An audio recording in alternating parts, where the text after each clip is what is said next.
You want hand or left hand? Right hand. So right hand all the way up there, it's next. Left hand on it, and it's nice on loose. Photo opportunity. Look at that. Looking all right, that's it.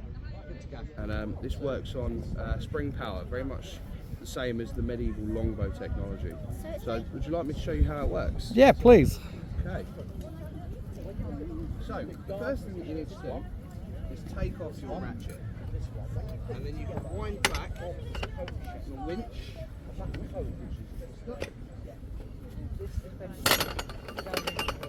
So the winch unwinds.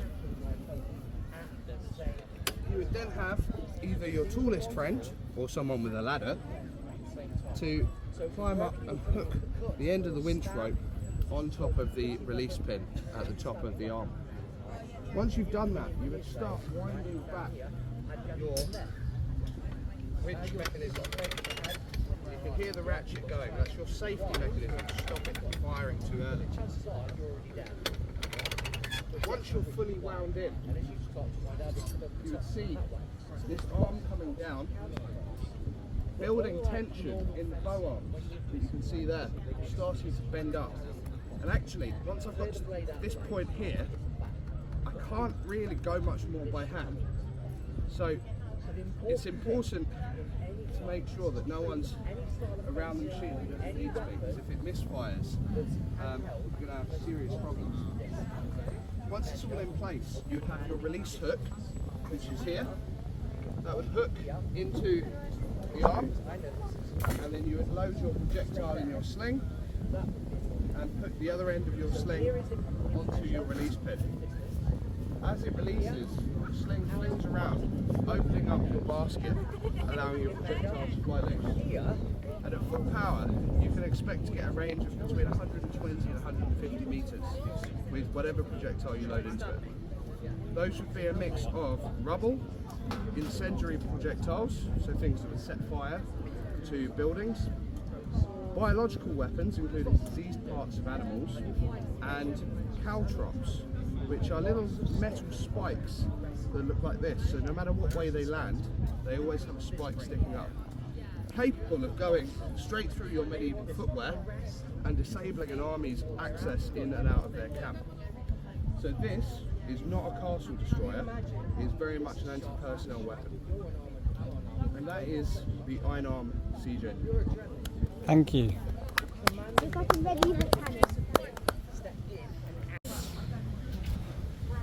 So we're checking out the. Yes, we are. We are going over there, darling.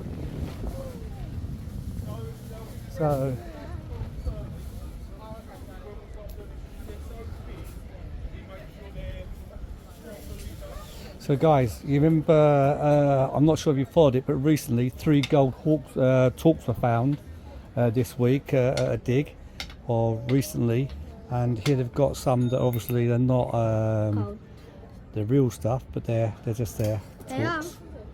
They've been handmade. Yeah. But they're not original as in old original gear. But, wow.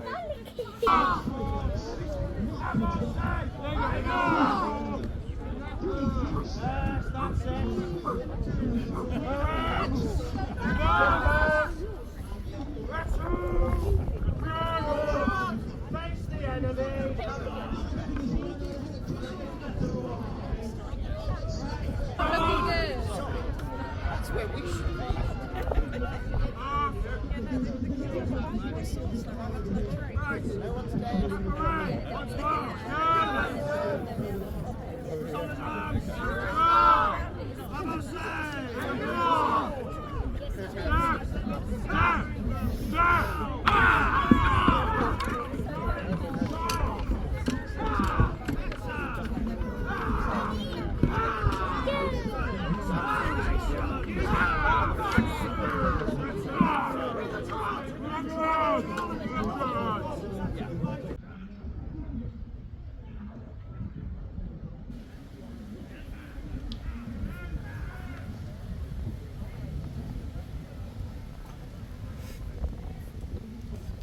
Notice the pin,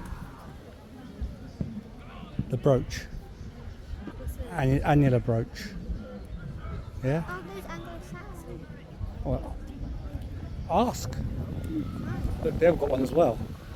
Let's see if they know the name. Do you know the name of this one here? Your pin for the cloak? Yeah. Do you know what's the proper name for it? Brooch. Is it an annular brooch? I've got no idea. I think it's an annular brooch it's called. That's good. It looks very nice. I like it. Let's see if these ladies know. Ladies, do you know the name of the brooches around the neck? It is an annular brooch, see? No, don't throw them away. No, I need this. It's good. It's good if they get through. So this is what they would look like. We found an annular brooch, but a bronze, small one. Yeah, so they are just There you go. a continuous loop, and then you can see that's just been wrapped around. It's quite pointy on the end, so you need to be careful with that. But yeah, And that's the hold. and then Cloak on, like so. pull this up and through. Got to wiggle it a bit, it's quite thick. Quite tricky to get on.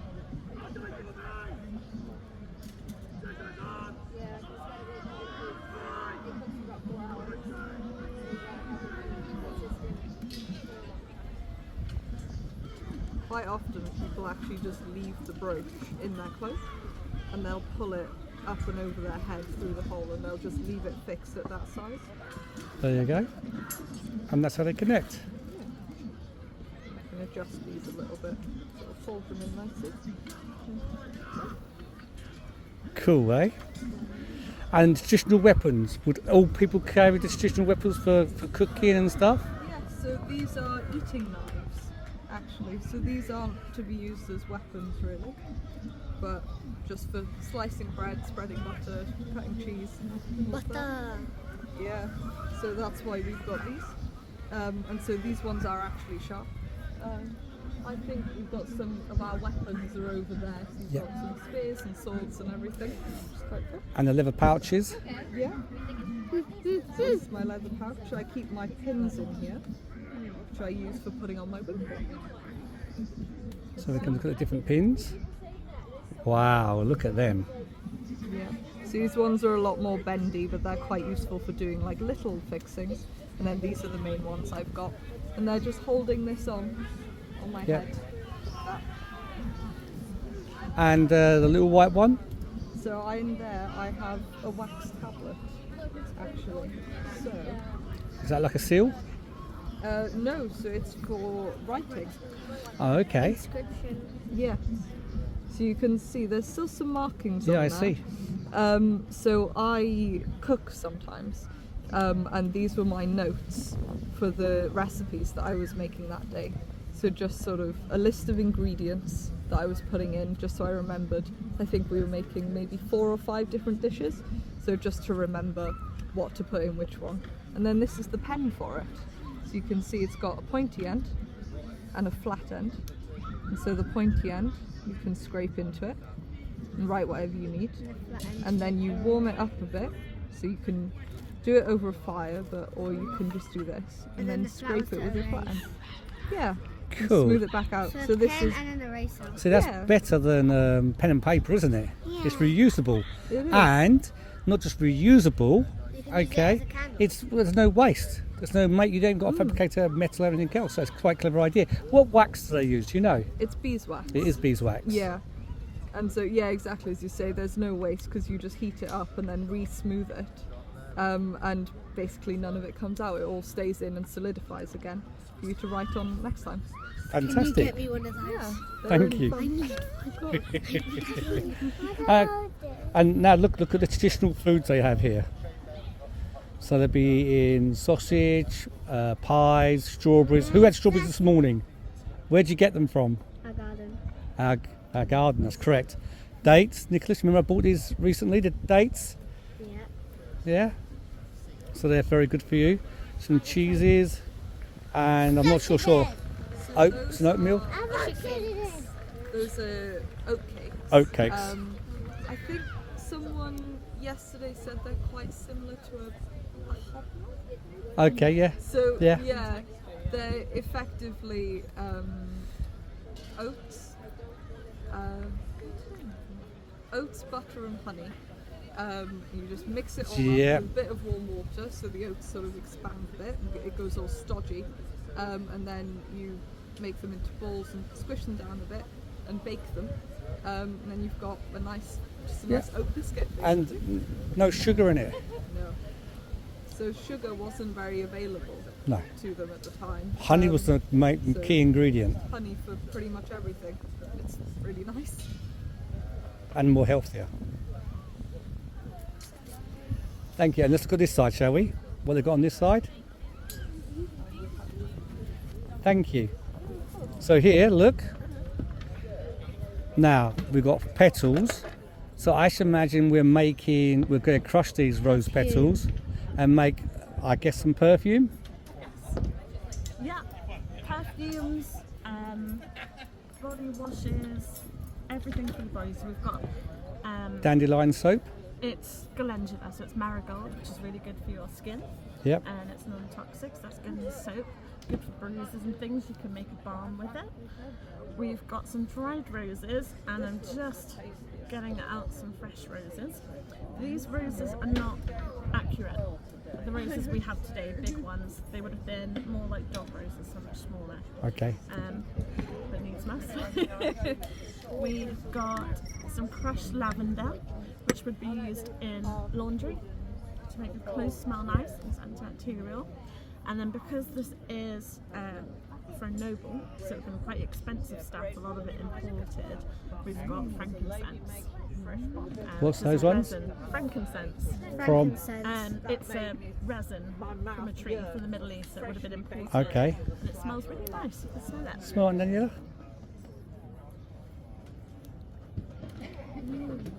Oh yeah. So it has got a beautiful fragrance. Nice. And these ones are dandelions, I take it? Those are dandelions. They would have been used for body ailments. I know these are so big. And how would they be used? Dried and mixed with? In a tea. In a tea and drinking In it? a tea. Yeah, tea. Yeah. And the soap, what's the other compound in the soap? It depends if you were rich or poor. If you were poor, you would have used lard or animal fat. If you were rich, you would have used something like olive oil or that kind of thing, nut oil. And what makes it solidify? If you're using olive oil and your what's the flower one? Oh, the marigold. Marigold just goes on top. It doesn't form part of the soup. Okay, and so to make that go hard, It's lye ash, potash. potash. So it would be ash mixed with water, rainwater. Over time, it alkalizes and forms lye. And how long would that take? Months.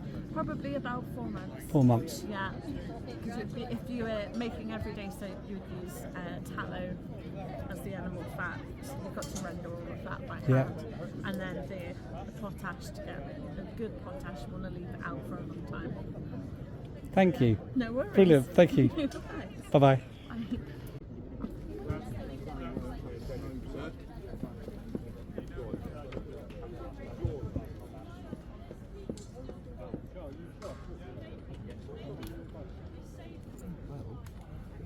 Oh, was that Keir Starmer just been here? Did I say that loud? Oh, what a shot. They've got some heads down there. I'm not too sure what they're of. The wood, because it's a bit fragile. Start with Dan, come You here. might trip and fall and hurt yourself. I believe so. Thank you.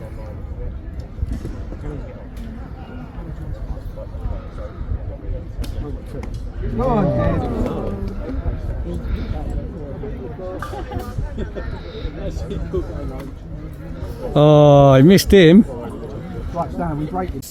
have tripoded it up with the iron girder, the wood, onto the pot and cooking it, yeah? I'm just looking at the water. Out quickly, yeah? Here's some yummy tarts. Which one of them's a cheese tart, one of them's like custard and dates, I think. And that's really good. Nice and healthy. I mean, I'm also pork pie as well. Keeping us, super duper healthy. Thank you. Successful. But yeah, lots of. Oh, you've got this some gingerbread as well, which is like this sort of interestingly spiced gingerbread. It's got like black pepper in it, and it's got a few other spices, and then it's made with like breadcrumbs instead of straight flour. Yeah. So it's more of like tastes like a bar almost, than in terms of its texture, and then it's like very strongly flavoured. It's really good and everyone likes it. But I think that's all we've got on our Menu. Oh, we might come back for dinner later on then. Yeah. Thank you. It's all really good. Take care. Yeah, take care. Thank you. Bye-bye. So this is obviously a skin safe alternative to the zinc oxide, so they're safe to handle. But the idea is that you take one of these tablets, mix it with some water into a paste. If you've got any specific skin discoloration or any skin complaints, put it on the affected area only, wait for it to dry, and then wash it off. So we're not quite as bad as the Elizabethans, we're not wearing a full face of lead makeup all day, but it's still not great for the health. Another one along the similar line is, this is a lip tint and also a rouge. So if you want to have bright red skin, either on your lips or your cheeks, a really effective way to achieve that is have an active ingredient which is in the nightshade family mixed into your rouge. So the ingredient in here is red bryony, which causes severe skin irritation, which is a very on the next day because exactly. So a big theme with particularly human cosmetics is that they are kind of permanent to semi-permanent.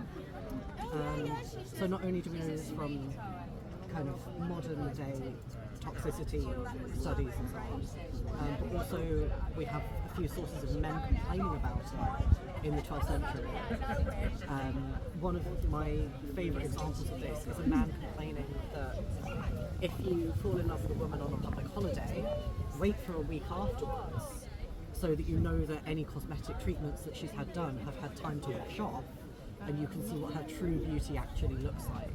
So we're not being duped by this woman who's wearing makeup, clearly just to deceive this particular guy. It's the same as modern day today though, isn't it really? Yes. Yeah.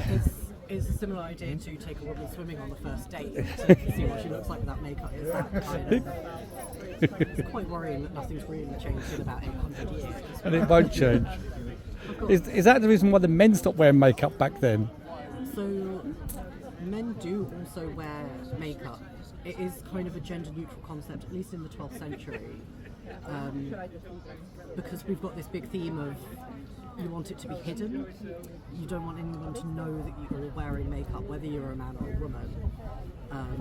We know that there were men who wore makeup, and there were men that were, criticised for doing so. Not as much as the women were, but we know that it was both men and women who were wearing it. We do also have things like recipes that are specific for men. So this is a beard scrub, which I find a spoon on. So this lovely goopy texture here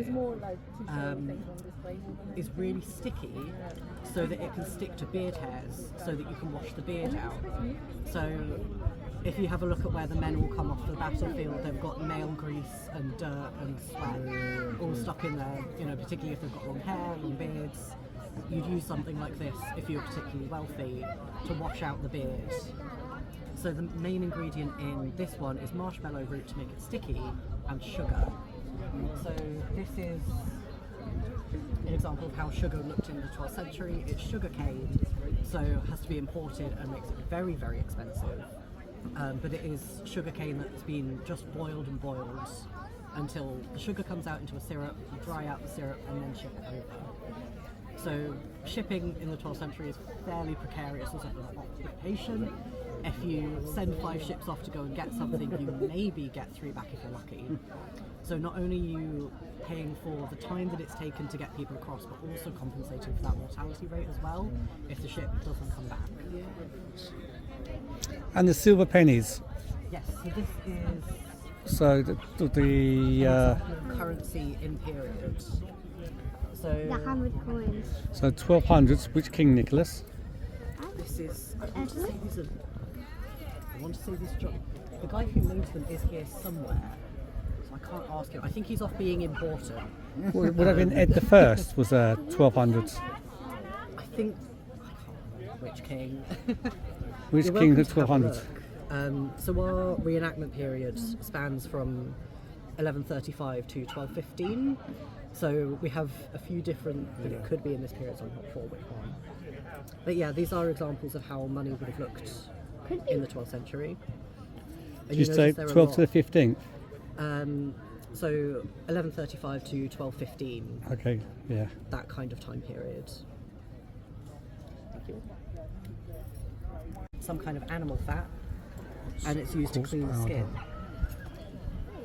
So they break this up and then make it into a powder, and from the powder they make This one here. this one here, the wax. The waste. That's the waste, yeah. But even this as waste is still very It's- expensive to get hold of, because quartz is really, really hard. It's really difficult to break up. It's even more difficult to form it into a nice even shape. So even though we sort of call this waste, actually there's a lot of effort that's gone into just getting this, which makes the final product here really expensive. So everything on this table is for only the fanciest of nobles, because they're the people that would be able to afford it, no one else. So we're just coming to look at these shoes, and there's some leather shoes here. So this is a first century British example. It's all one piece with one amount of sewing down the back. Otherwise it's folded and cut. And this is a late first century Roman example, because essentially before they put these into place for cold wet countries, they were all wearing battle sandals, which get a little bit cold and wet in cold wet places. And what's the sole like? So the sole is also leather, usually 3 pieces of leather stacked together and glued down, because they should usually have hobnails on them. Yeah. These don't, because these are mine from when I worked in museums in full Roman kit, and sliding around on museum floors in Roman hobnails is a very good way to end up on the floor. Yes. So mine don't have hobnails, but my colleague somewhere over there is wearing hobnails on the bottom of his boots and is more than happy to lift his feet up to show you. Brilliant. Size of you. And this is You want to try it on, Danielle, as well? Have a feel of it. You don't have to try it on, just have a feel of it. Have a feel, see if you can hold it up. The yellow can. Yeah. Now, the one that would be a bit more sized for you is this one. Have a feel of that. Do you think you could? Do you put that on? Could manage? Maybe. Do you want to try? Do you want to take this jacket off? If you like, we'll put the armour on, a helmet on, give you a sword and a shield, and let you fight Dad. Or you can fight him. That sounds good. Do it. Let's go for it. You ready? So, the way this goes on, like a big t-shirt. So, arms up and in. There you go. One hand through here. One hand through here. Head through there. Now, is that really heavy? Does it feel a little bit uncomfortable on your shoulders? We're going to make it easier to wear by slipping this around the middle. Arms up. Thank you. Just tie this around the middle, as tight as we can get it to go. Because as soon as you've got a belt on, this will be a lot easier to wear. So what you do now, put your arms up, high as they can go. Do a bit of a jump. There you go. Put your arms down. Is that more comfortable? Yes, it is, because the weight is now on your shoulders and on your hips, and not all on your shoulders, making you do this. So it's much more comfortable. Helmet.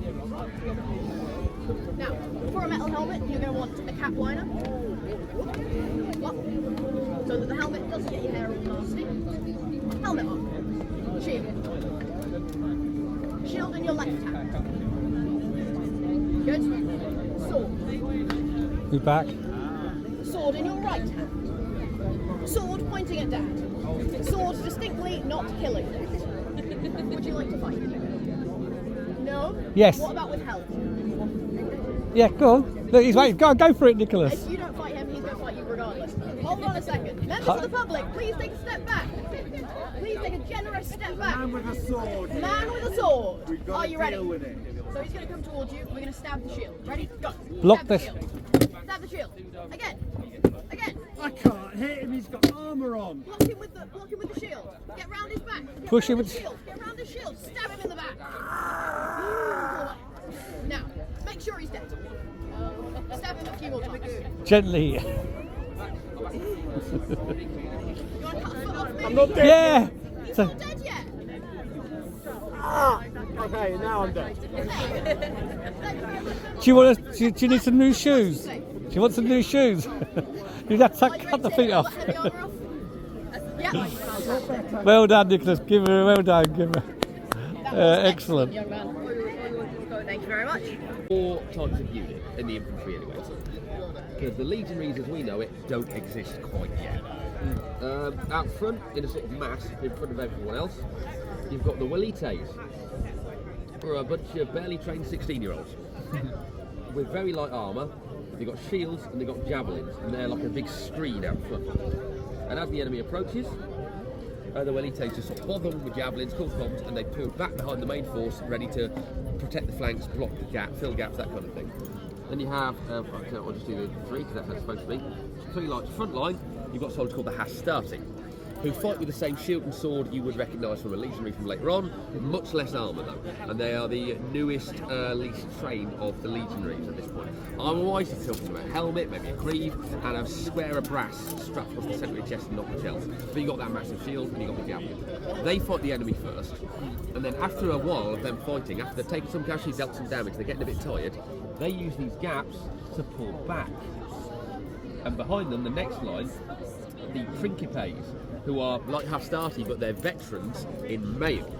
And they've got quite a lot of experience by this point. They go forward and they're supposed to go into the enemy who are now tired from fighting the Hastati, and they're better equipped, they're better trained, they've got more experience, and smash them. And if that doesn't work, the final line, each unit in the final line is half strength. The Triari, same equipment, but swap javelin for a thrusting spear, and these are the proper grizzled old killers, the most experienced men in the army, who are there as the last ditch effort. They are the guys that are sent in only when everything else has gone wrong, to the point they literally had a phrase called it comes to the Triari. In other words, oh blimey, that was close.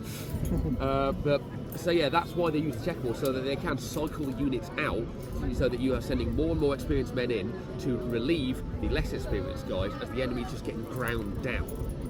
And then in the later period, they standardised the 3 units into what we'd recognise as legionaries. It's still the same 3 units, but they're all just called legionaries, all have the same equipment now, but they still use the same tactic. In fact, there's some evidence that they may have, instead of fighting in a solid shield wall, you have a gap about a man wide between each man, so that within the unit, Centurion blows a whistle, you slip back, and the next guy in the line takes your position. So again, the enemy is having to fight well-rested men while they're just getting ground down. By the time they get to Britain, the Romans had 800 years to figure this out, and they rather know what they're doing at this point. We would hope so anyway. Well, one would hope. Obviously, I have been rather nasty. what coinage have you got there? These are denarii. Thank you very much. You're very welcome. Silver coins, they are the standard coins of the Roman Empire, and I've got a couple of variations. That one has Emperor Nero on it. That one that you've got there on the back has got Emperor Hadrian on it. But these are the standard coins, as I say. A Roman legionary like me would be paid 225 of them every year, in 3 paydays of 75 each. But what I have here is a much more valuable one. Gold one. A gold one known as the aureus, literally means gold coin in Latin. And this was struck by Julius Caesar in the days of the Republic. But Julius Caesar's not on it, because Julius Caesar went around telling everyone he was the direct descendant of the goddess Venus, so that's what he put on the coin. Do you know what? I was looking at that. I thought I looked like Constantine I can see, on the back there. I look like Constantine. I can see how you get there. But no, that's meant to be Venus. Because it's not always the emperors that are on them. There's another example, I haven't got it with me today because it's a real one. I wanted to keep it safe. Of an So we're talking about the ridge you see around the edge of modern coins. the milled edge, yeah. So what the reason that was added is because all the way back to Rome, but it was particularly a problem much later in the 30 Years' War, English Civil War era, is that what people do, because they're all a bit uneven, they'd get a load of coins and clip a little bit off the edge of each one. Because they're a bit uneven, you can't tell. Get all that metal together, because it's the correct metal, melt it down and stamp yourself some new coins and just essentially make counterfeit money out of real ones. Romans were doing that a lot. Absolutely, but in the 30 Years' War, that was actually used as a form of economic warfare. You would get a load of counterfeit money and then someone to go spend it in the enemy nation, essentially to crash their economy in the middle of the war. So adding the ridge means that you can tell if someone's been doing that, whereas on these ancient coins you can't really tell if someone has. And that came in between the 15th century, I believe, in this country. Yep. So here they are, having lunch, making us all very hungry. And obviously this must be for the hierarchy. And the poor peasants, well, they don't get any.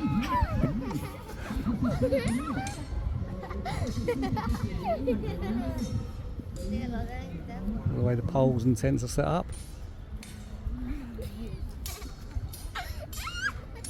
Fantastic. So we'll get a look at some of the stalls and clothing. Here we come here.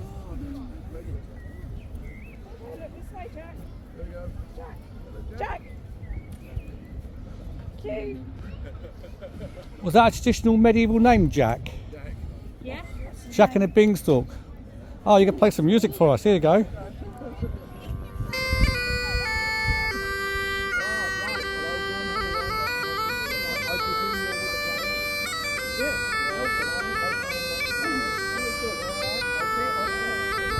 Is that good?